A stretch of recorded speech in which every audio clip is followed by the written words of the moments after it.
And as our panelists make it to the stage, I'd like to announce an exciting new venture that we're involved in and take the focus on our early childhood education work. Today we're excited to announce the launch of a new CED initiative, Business Champions for the Advancement of Early Childhood Education. And as most of you know, CED was the very first business group to recognize the importance of early education and the value that front-end investments in children have for the larger economy. So this group of business champions will help raise awareness about why it's so important for children to receive high-quality early childhood education.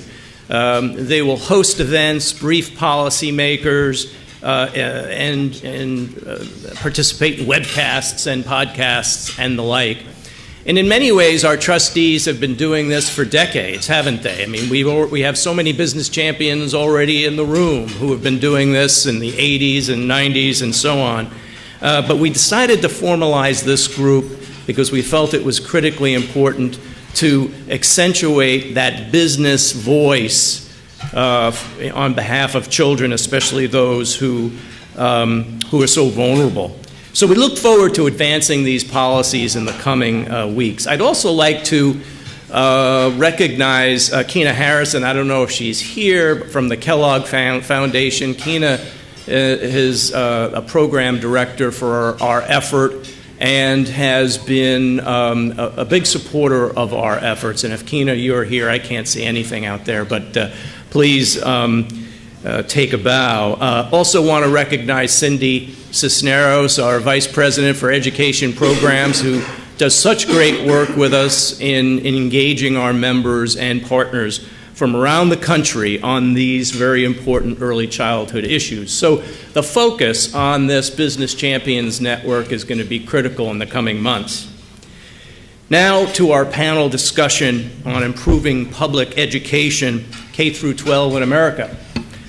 Currently, American teenagers score around average in reading and science and below average in math when compared to other developed countries. Unfortunately, our performance has remained unchanged since about 2005, 2006. Now, in a global economy that puts an unprecedented premium on knowledge and skills, the USA must raise the bar, and the experts on this panel will discuss a variety of school improvements and strategies that address these challenges. Moderating the panel is Heath Morrison. Now, Heath is the president of the McGraw-Hill Education School Group. Heath has spent his entire career in education, having first started as a social studies teacher and a math teacher. And he's been named as Maryland's Principal of the Year and as a National Superintendent of the Year. So he's obviously got the background, and I think McGraw-Hill is so lucky to have him as part of the team. Joining Heath today is Chris Gabrieli, a co-chair of our education subcommittee, and he's the co-founder and CEO of Empower Schools. Shanika Hope, digital content strategist and research lead at Amazon, and the other co-chair of our education subcommittee, Joe Kirchner, the CEO of Primrose Schools. So, Heath and panelists, welcome.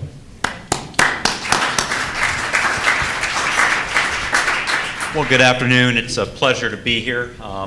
I remember not so long ago being a high school principal, one of the greatest jobs ever, I promise you. And it was not unusual for someone to come up and say, Mr. Principal, how's your school doing? Oftentimes people in the business community. And I think I would look at them in the face and I would smile and I'd say, well, SAT scores are up, ACT scores are down. On our state assessments, we did make AYP, but we probably needed the confidence interval and safe harbor to do it with some other subgroups. I'm a little worried about our formative assessments with the Lexile scores on our MAPS testing, and our football team might go to states this year. Now, I'm sure all of you probably are saying, what the hell is going on with your schools? I'm sure my colleagues up here probably understand that we were already doing pretty well, right? But why is it so hard to answer that question? How are our schools doing? And are our schools improving, or are they falling further behind?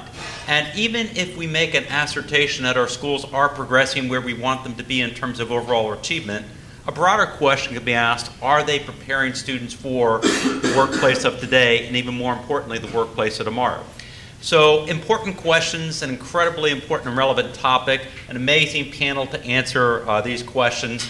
And so let's dive right in. So panelists, overall state right now of American public education, improving, declining, staying the same. What do we think? Chris, let's start with you.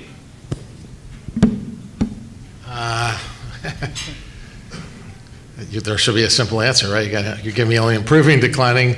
Yeah, slightly improving, not enough. Joe?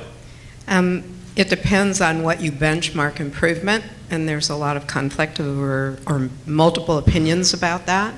I think there's a lot of work toward improvement, but in general, the numbers you just gave, or they just gave us on how our students are performing at 15 years old, they're not very impressive when 50 years ago we were the shining star, the envy of education globally. Shanika? Yeah, I would echo the comments of my panel. I think what we'll know and what we're seeing is that public education, the demographics are changing drastically. We, as a public sector and providers of education, we have not figured out how to respond as quickly as the demographics of our customer is changing. And so what I believe is that, similar to the remarks of Joe, is there are places where we have seen some success, but we've got a tremendous amount of work to do. We've got to figure out how to meet the needs of this very diverse body of students. And I think there's some great opportunities and places that we could look, such as leveraging technology as a means to help serve as an equalizer and to help differentiate. But we can dig into some of that as the panel progresses. But I would say I would probably do this. All right, so Shanika, let's dive right into ways that we're seeing perhaps to improve education and promising practices. And I think certainly people get excited about the role of technology. So is it as simple as giving every student across the country a device? What does it mean to have true digital transformation of education? And is that a good thing for our students? Yeah, great question. So dare not, would I dare put a device in front of every student? Technology is a tool. It's one of many tools that are in the toolbox that teachers have available to them. What we do know, research is telling us that nearly 70% of a student's success in the classroom is predicated on the behavior of the adult that's in front of them. And so one of the things that we know that's important is we have to enable and equip the adults that serve students and give them a real robust set of tools and resources and curriculum so that they can design a learning experience that resonates with the students that they serve. Technology is one of those things. So as we think about digital transformation, the way that we do that is we have to help change the practice of the adults in the classroom. Again, 70% of student success is tied to the adults in the classroom. And so build the capacity of educators, help them to understand the value proposition of the technology. The technology is there to create efficiencies and to move the data in front of the teacher faster so that they can make more precise, refined decisions on behalf of their students. One of the things that we know is that an average educator makes 1,500 decisions a day. And then you think about the fact that they've got 28 individuals in front of them that they're trying to make decisions for. Technology helps them to make those decisions in a more precise, personalized way on behalf of their students. Technology is just one of the ingredients. The second ingredient I think is critically important is that of professional development. We have got to build time in the teacher's professional journey, opportunities for them to always foster this idea of our mindset of learn and be curious. So at Amazon, one of our core tenets is this idea of customer obsession, but also thinking big, inventing, and simplifying. And so there's things that we can do on behalf of students with teachers to help them to always change and look for ways to improve their practice so that they can impact positively the outcomes for students. Shanika, just one other follow-up on that. You often hear the term that we have digital natives being taught by digital immigrants. Yeah. What does that mean to you as both someone who's been in the classroom and now someone who works for one of the largest tech companies in the entire globe? Yeah, of course. So what that means, and I laugh at these commercials where you see infants swiping the iPad. we all understand what that means. These young people have always lived in a world where technology is at their fingertips. They use the technology to figure out the weather. I was talking to a coworker whose son calls out to Alexa to say, Alexa, what's the weather, so that he can choose his clothes for the day. So the students, and you know, what's interesting is in public education, I know in my kids' school, they have to put the devices away so that they, in theory, can focus on the instruction. I think our students who are natives to the technology have only known a world of technology. They're being instructed by individuals such as ourselves who use the technology as a productivity tool and sometimes as a social media tool. But we've got to figure out a way to orchestrate a learning experience that allows students to use the tools that they know well in a way that shifts them from being a consumer, right, YouTube and Instagram and everything else, and into a productivity tool, so that they're constructing and demonstrating their understanding using the tools that they know well. And so that's what that means to me, in this notion of a native being instructed by, you know, someone that's an immigrant to the technology. But I think we've got to figure out how to design learning experiences that can create a marriage between the technology and the instructional practices that are evidence-based that we know will change student outcomes. So Chris, Shanika mentioned about the changing demographics of our students in U.S. public education. We no longer have one majority of students who comprise a majority of subgroup of students. We have more students speaking English as a second language, more students needing special education services. What are some of the innovative practices that you've seen that you think can actually help us not only narrow but close achievement gaps? Well, there's a lot that's going on that's really exciting in specific areas, and certainly, you know, the digital stuff that I think, you know, McGraw-Hill is also doing, I think, in considerable amounts, you know, are an exciting example that I think is, you know, familiar to anyone with a business background, having seen the transformation of so many business processes in this way.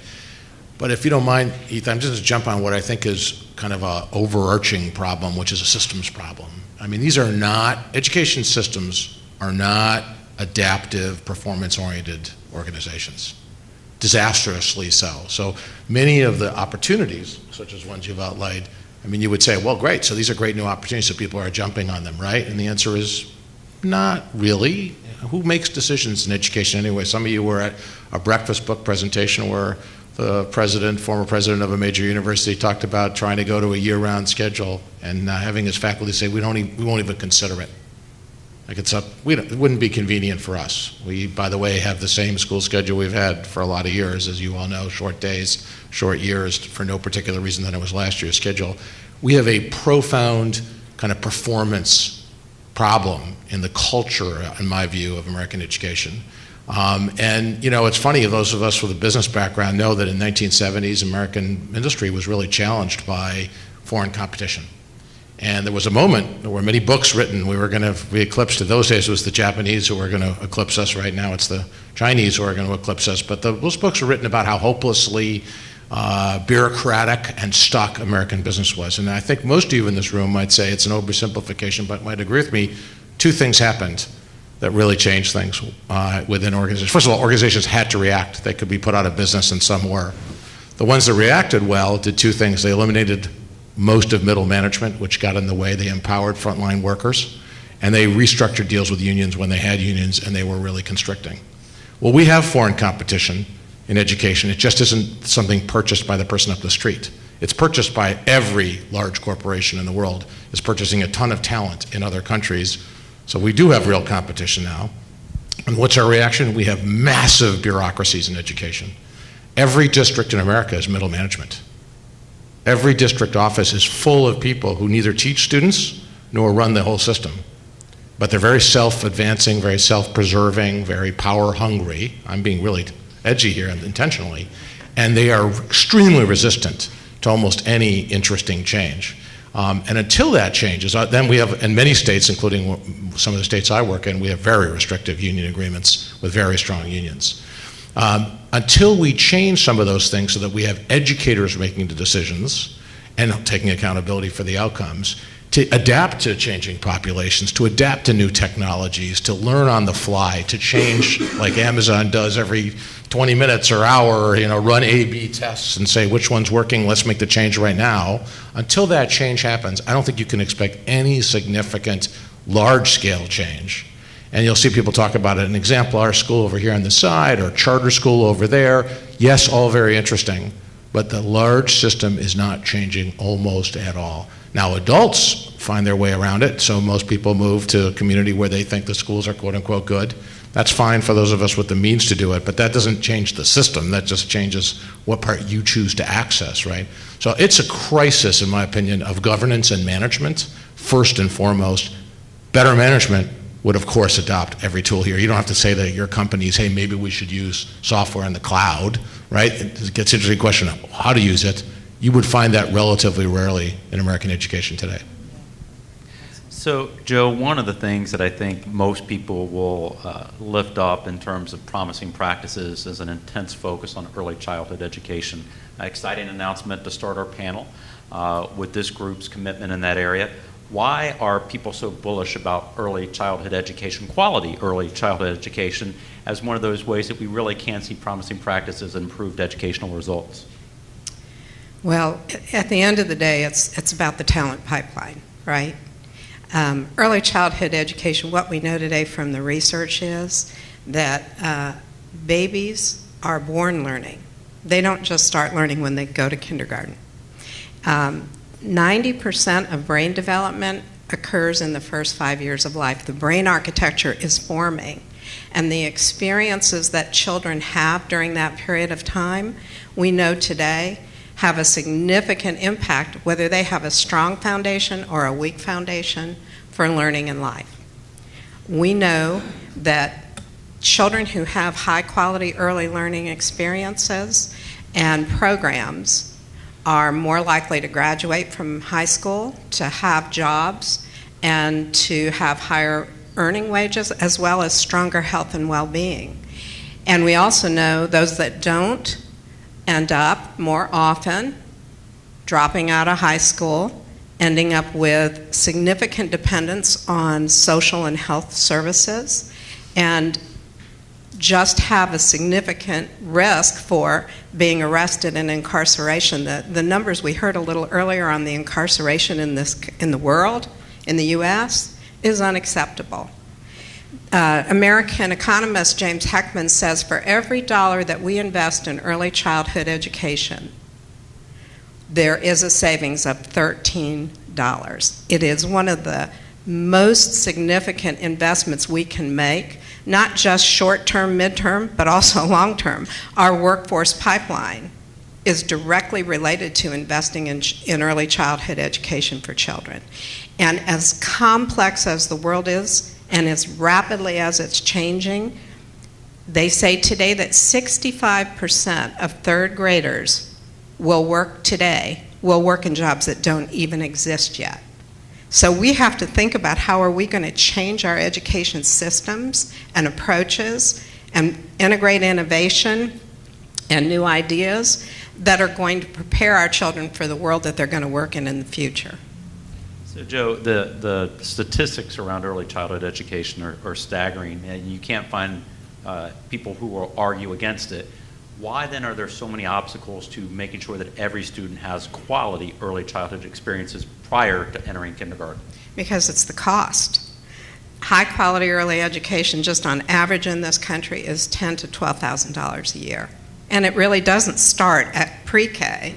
It really does start at birth, and that doesn't mean that all children need to be in a child care setting or in a preschool setting, but it does mean that parents need to be educated. But more than 50% of the children in this country are in child care of some sort. And so the cost, the accessibility, there are places where there are high quality early education opportunities and places where there are none. So it is a very complex issue that needs to be addressed, but we know that investment has the significant return. Can I just toss out an example, Heath? You ran a high school, so I'll be really curious what your reaction to this would be. But as an example of the lack of creative thinking about this issue that you just raised, there was a commission on the 12th grade, a national commission about 15 to 20 years ago. It came back with the following recommendation: 12th grade in the United States today is essentially a total waste. If you have a 12th grader or have had one, they're taking AP classes, which means they're supposedly doing college-level content. They might as well be in college. it's a dead-end year, it's senior waste of time. If you're, most states, you have an exit exam about the 10th grade level. If you've passed it, you're done. Like, what is the point of the 12th grade? Unclear. If you just got rid of the 12th grade, you could fund the entire four-year-old population from the same dollars. If you were running with any management logic in this system, you would, right? 0 places in America acted on that commission on the 12th grade.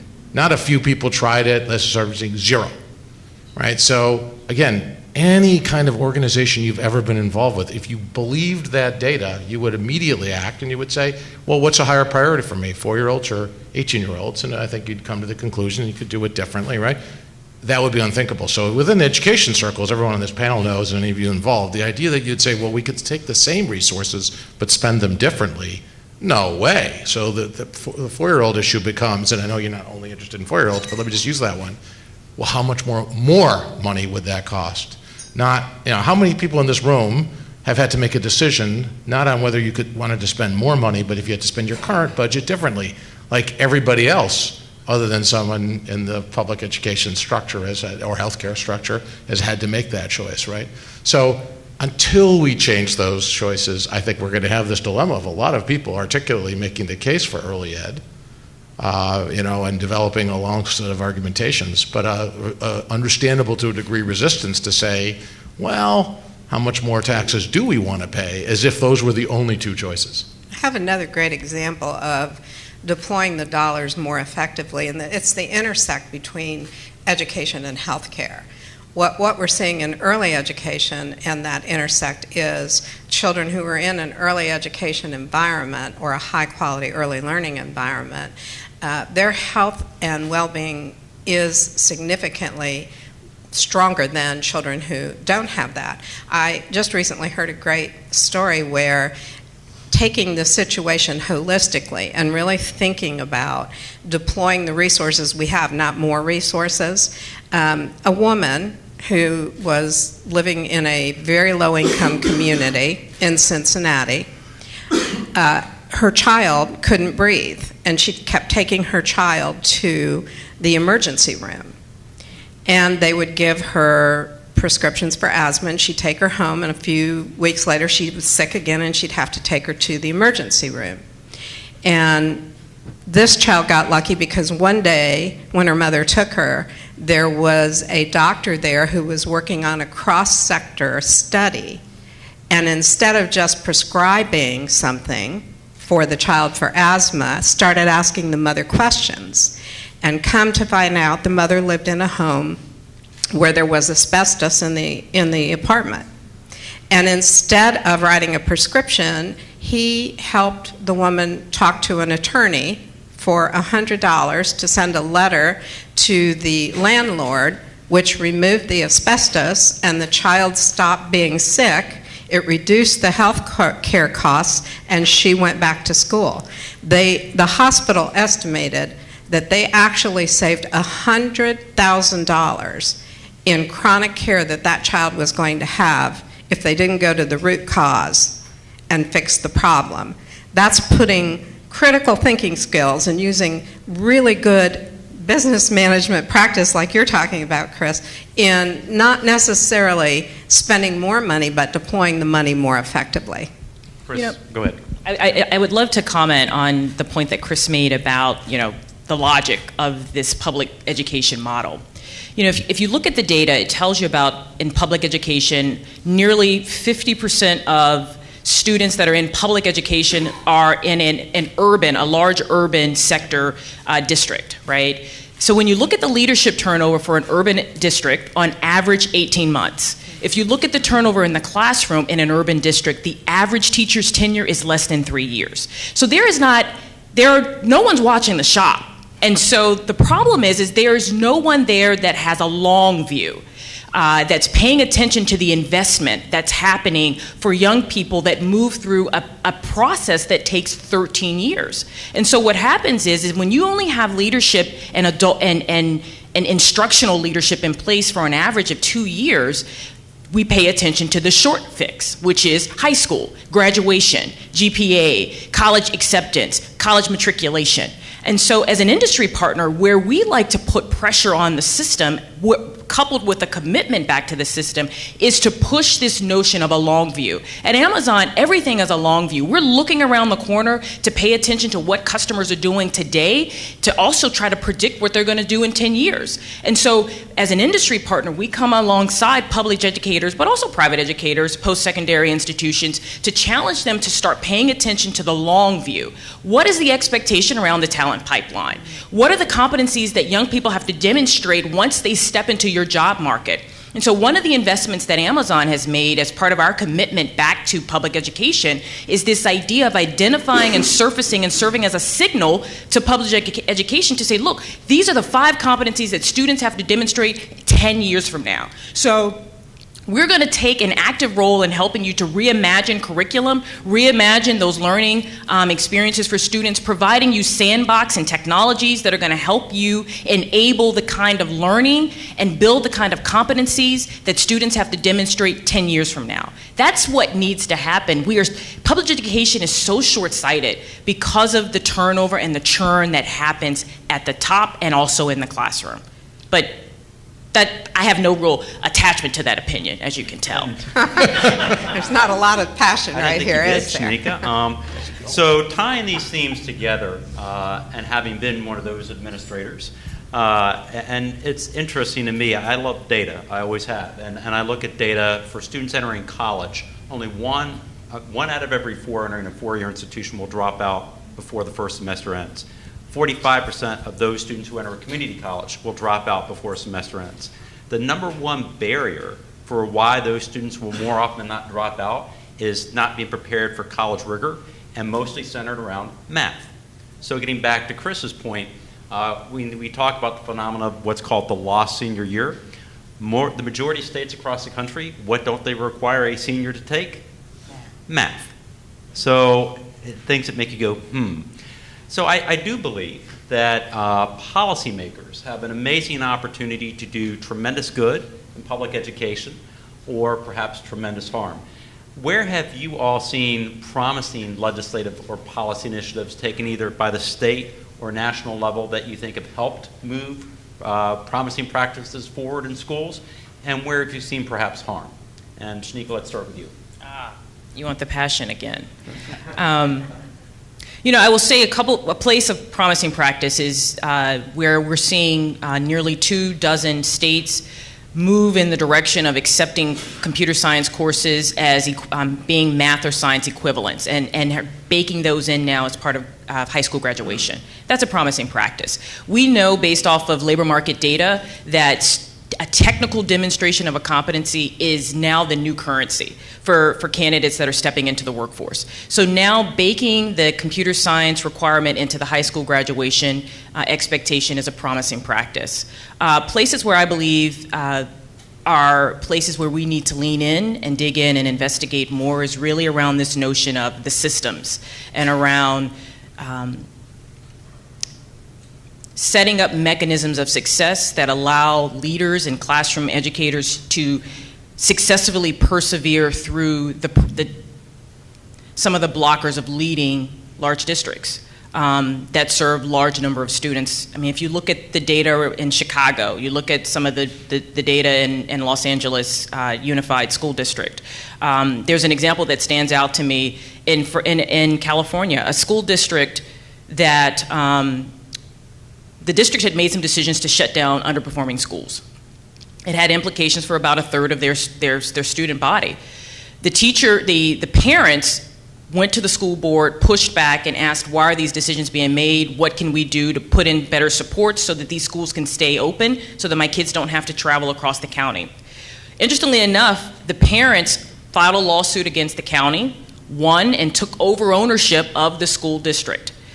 That's a promising practice to me, where the parents are advocating on behalf of their students so that they can feel more empowered to own and inform and shape the education experience for their students, because they were dissatisfied with the status quo. So I think a promising practice is some of the elevation of a lot of these parent advocacy organizations that are helping parents become more aware of their rights and helping them to figure out how to advocate on behalf of their students. Joe?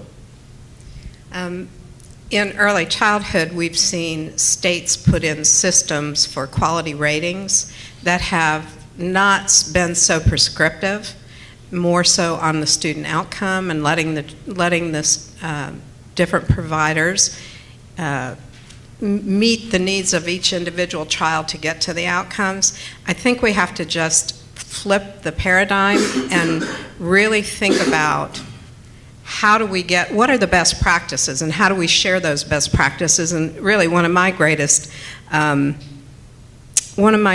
frustrations is what I see, because my background is in education. I'm a CEO and my background is sales and marketing, who ended up in an education sector.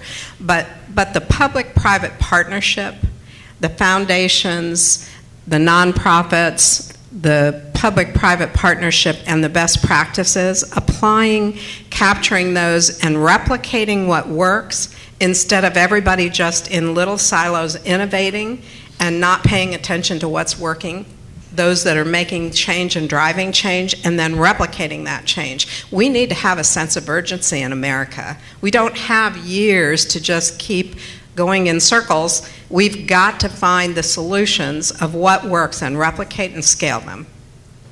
Chris? I mean, I've been encouraged that, under federal legislation that passed a couple of years ago, the so-called Every Student Succeeds Act, the federal government's largely punted to the states after a period of driving K-12 education pretty strongly centrally. So each state's deciding, and depending on what state you live in, you see a difference in boldness. But one of the most interesting areas, and I share your enthusiasm for this, Shanika, is what you do about the lowest performing schools, which where there's more of a moral and legal call for actions to schools that are doing so poorly that really no one can justify going the same way forward. And some of the most impressive successes, as well as many of the most daunting failures, have occurred there. But I think some of the most exciting ones involve changing the power structure for those sets of schools. The most notable one nationally is the effort that went on in New Orleans, which is controversial in its own way, but without a doubt, New Orleans students are doing way better than they were under a very different system, and the schools have almost all the money and all the power that are empowered under that system. But there's some other less violent change ones, one that we were deeply involved in Lawrence, Massachusetts, where I was proud to see the New York Times call that as a counterexample to the failed de Blasio administration efforts. Pretty cynically failed, $750 million on programs that, for which there was no particular research justification, and the internal memoranda show they knew it was failing all along. These are for schools that are doing the worst already, where the kids are already highly unlikely to succeed. So I think there's an exciting moment, and for those of you who get involved in your own state, each state makes its decision how it's going to approach that problem. The majority of states are being kind of taking the low road, the easy road, but a small number of states are really being bold and imaginative. Texas, for example, is perhaps leading the country right now in the boldness with which they're going at it. That's exciting. And as everyone knows, sometimes you're allowed to try new things where things are most desperate. And for these lowest performing schools, they're pretty damn desperate. So American public education, as it was initially conceived, was to prepare students for work in factories. And so obviously we must think that schools are different today, and yet if you walk into most classrooms, you see rows of students, you see a teacher in front. They may have an iPad instead of a textbook. They may have an interactive whiteboard instead of a chalkboard. But has it changed radically enough for the workplace, which is changing radically every day? Or let's put the question another way, what needs to change to prepare our students today for jobs, as Joe said, aren't even in existence tomorrow? Joe, let's start with you. So everybody's heard everything I learned in kindergarten. I might not be repeating that quite right, but project-based, and if you walked into an early learning classroom, you wouldn't see children sitting in rows at a table with a teacher in front of them. They would be doing project-based learning, experiential learning, and a good portion of that learning would also be developing their social, emotional, or executive functioning skills, their critical thinking skills, their agility, their flexibility, their competence and their confidence and their risk-taking. And when you talk about jobs that we can't even imagine yet, how are we going to prepare the children for that? They're going to have to be able to think out of the box and to have those skills that are what we call soft skills today, but are really going to be critical for the future. Chris? Yeah, I think if you think about the traditional school as, and its factory model, nothing defines them more than, for example, the fixed grade progression. You're a sixth grader for 180 days, and then the factory line moves up and you're a seventh grader. And then for the same thing for 180, regardless, by the way, of whether you're making the necessary progress, right? And that is a very binding approach. So some of the most exciting schools are taking far more of what's called a competency-based approach, so a mastery-based approach, where students are allowed to move at the pace that they can and do, and often across project-based learning approaches and so on. Very challenging for traditional school districts and union agreements to deal with, because somebody might be doing eighth grade work in one area and fifth grade work in another, and they might be picking some areas they're more interested in. They're not necessarily following. Very much more possible to enable by technology, but generally needs to work outside that side. And I think that's an area where you could see really school becoming far more like the workplace, in that sense that people work on projects at the pace they need to, and with the folks they're working with. There isn't this kind of everybody's working on one thing and then until they move to the next thing, it's like an old tired factory. Shanika? So I would say ditto is my reaction.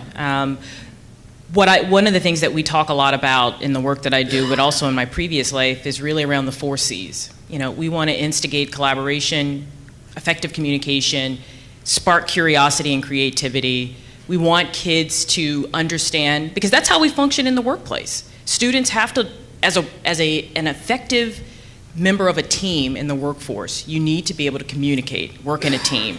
And so this whole notion of competency-based is one of the levers that Amazon leverages as part of our investment into K-12 public education, is a competency-based, project-based learning approach. We want to provide the sandbox so that the students have the opportunity to experiment, to take risks in an environment that's safe, but that allows them to use the industry-grade technologies and experiences that they would get once they step into the workplace. So ditto to everything that Joe and Chris says. I think just one common theme, we love buzzwords in education, and we've had the standards movement, we've had tight accountability, we've had college and career ready, now we have this wave of everybody talking about to personalize education. What does that mean? And do we think that is a promising practice? Joe? So it's interesting. At Primrose, we have 400 schools in 29 states across the country. And we have a framework that we have developed over 35 years, continually innovating and evolving it to provide the teachers the knowledge and the training that they need, and the daily lesson plans and schedules that they need, so that they can then focus on the child. And they actually teacher uses technology to assess the children. In early childhood, it's observational, but assess the children on a daily, weekly, monthly basis, and it is mastery learning.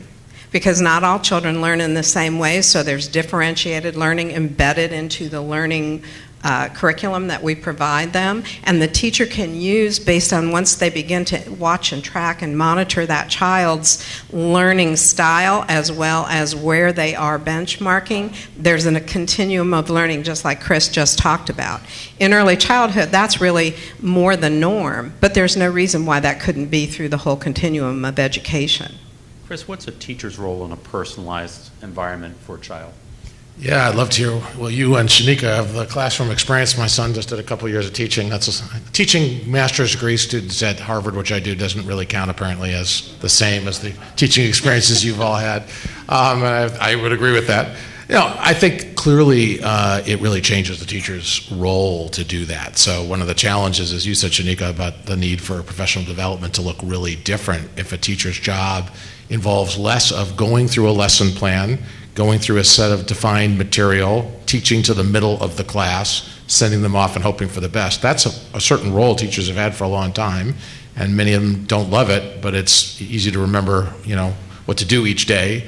Very different if you're trying to monitor 32 students or some number like that per class, 25, 30, 35, and know that they're at different places at different times, and to be getting a data feed onto some kind of dashboard where you understand which student need which support at which point for what reasons. That really changes it. Makes it closer to what I think a lot of teachers went into teaching for, which is to relate to the student. A lot less about relating to the material and more to the student, and let the student take on the material at their own side as sort of more of a personal coach than a group lecturer.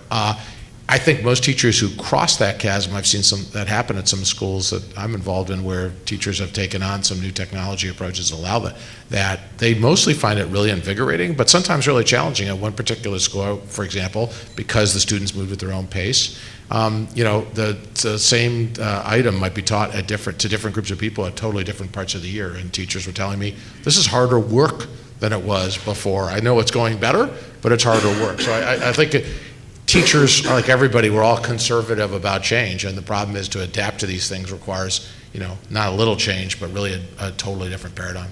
And Shanika, what's the role of social emotional learning in a personalized environment for a student? Yeah, I think it gets at the point that Chris made. With personalization, what comes to mind is this idea of pace, place, and choice. So students can move at their own pace. They can move and conquer the curriculum wherever, anytime access, so place. And then this notion of choice, student choice based off of what they need, what they're interested in, and where they are to gain those supports. When you think about the social emotional aspect of it, what I think happens in an ideal personalized experience, the teacher can in fact connect and meet that student, understand what makes that student tick, understand what may be in blockers that are impacting why the student's not able to move through the curriculum successfully. So the teacher, because of those efficiencies of personalization, can actually take the time to connect to the student in an authentic way so that, again, the student can feel like they are known and understood and valued as part of the learning. They're not a recipient. They are an active, engaged, they're an active participant of the learning. And that's what the social emotional personalization aspect means to me. Hey, Heath, I'm sure we're drawing to the end of our time. I see Mike over there, but you've been like the world's greatest moderator. What do you think? You've been like, what, superintendent of the year, principal of the year? Don't you? You got to have an opinion you can share that Mike will let you share before. As I say, that like Miss America, your beauty fades, right?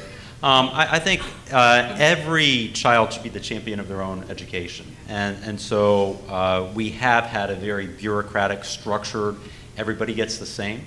And that's not the way this is going to change. We have an educational system where we say we value teachers, but we don't really, based on pay, based on how we as a country value the profession, the amount of professional development we engender them with. And I know that has to change as well. I think at the end of the day, we haven't had a chance to talk about it, and a panel like this can go on forever. There's an aspect of educational equity which needs to be brought up. And when you say, well, what is educational equity? Equal is the same for all. Equity is the same for all based on need. And in our public education system, we have too often given students who come to school with less at school. They get the least experienced teachers, they have the worst facilities, the least access to rigorous curriculum. So if we can just change that, giving students who come to school with less more at school, making a commitment that we get every student what they need to take them from where they are to where they need to be, we will have amazing, promising practice and deliver on our promise of every child every day for a better tomorrow. We may have time for a couple of questions. Yes, we do. So, questions from the audience.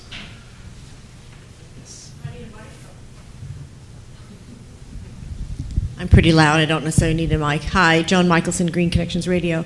Thank you. This is great. Two questions. One is, what will it take to increase teacher pay? Because this is preposterous. And two is, when you get to the socialization issues, everybody that I talk to and the CEOs that I interview for all the media that I do talks about this issue of diversity and inclusion, and that the culture needs to be more embracing.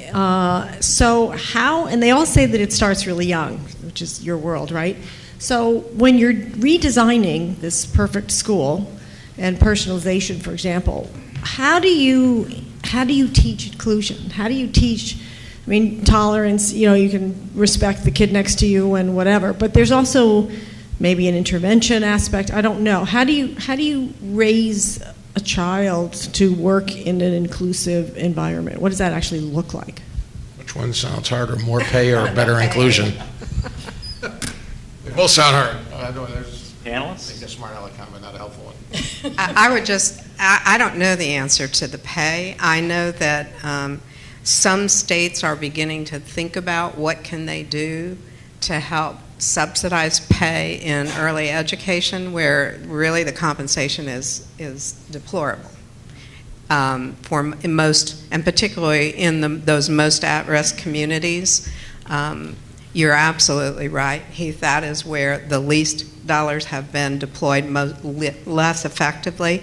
In early childhood education, children are naturally born accepting. They are not opposed to diversity. And if you nurture that year after year in those first 5 years of life, it just becomes who they are. And it is happening more and more because of the cultural diversity in the schools. So I think schools can be a platform and a location, if it's intentional, where diversity is celebrated, and then it just becomes a natural. Yeah, I would echo that point. It starts with us. We have to take the risk and create and foster an environment where it's safe for us to have conversations about differences. And it starts with us. And that's how we prepare our students to live in a world to be with people that look different from us and may live their lives differently from us. We have to model that back to our young people. I got to throw in on the pay thing, just one good example though, and I've been pushing the business folks in this room to feel comfortable pushing the assumptions of our system. So in 2 of the districts that I'm involved in Massachusetts, where the game was changed in power flow, the first thing we did was significantly reduce the amount spent centrally, which pushed so much money down to the schools that we were able to pay every teacher significantly more and have significantly expanded learning hours in exchange. So almost every high success charter in America has about an 8-hour day, 9-hour day. The average school in America, almost everywhere else, is 6.5 hours. And to Heath's good point about particularly for kids from disadvantage, the idea of a short school day is an absurd notion. Sending a kid home and it's 1:30 or 2 in the afternoon and you should go home and read on your own is, for any child, not a great idea. And for children with less access and less supervision, a really bad idea, right? So most people say you just have to spend more money. We just got much more of the money down to the school level. And it turns out, guess what? All that overhead that was there before wasn't adding any value. And when you put the money down, and you know what? The union supported a revolutionary agreement because they were getting more pay for their teachers and more voice at the schools. So we got union votes to do this. So it's possible to change the paradigm, but without a lot of pressure, everyone reverts to their standard position. So the union would say, well, we just need more money. And the district would say, well, we have these other things we would do with it, and you go through the same kind of cycle, and you don't end up with a real change. So I think we are out of time. Please. So if one last comment, and then I'm going to ask for a round of applause for my colleagues. A think tank that's not too far away from where we are today had what I thought was a pretty staggering statistic that they just released. If every student that entered kindergarten this year, every student is well-educated, cared for in a personalized learning environment with a quality teacher. Every kindergartner student that entered public education today went through a successful elementary education, went on to matriculate through middle school, had successful high school where they had a really strong senior year. And if every one of those students that entered kindergarten this year graduates from high school, goes on to a 4-year college, gets a 4-year college degree, by the time they enter the workforce of tomorrow, there will still be more jobs that require a college education than there will be students to actually acquire those jobs. So most of the conversations that we're going to be engaged in at this conference oftentimes have winners and losers. Educating every child is the ultimate win-win if we have the resolve as a country to do it. Please give up a round of applause to our amazing colleagues.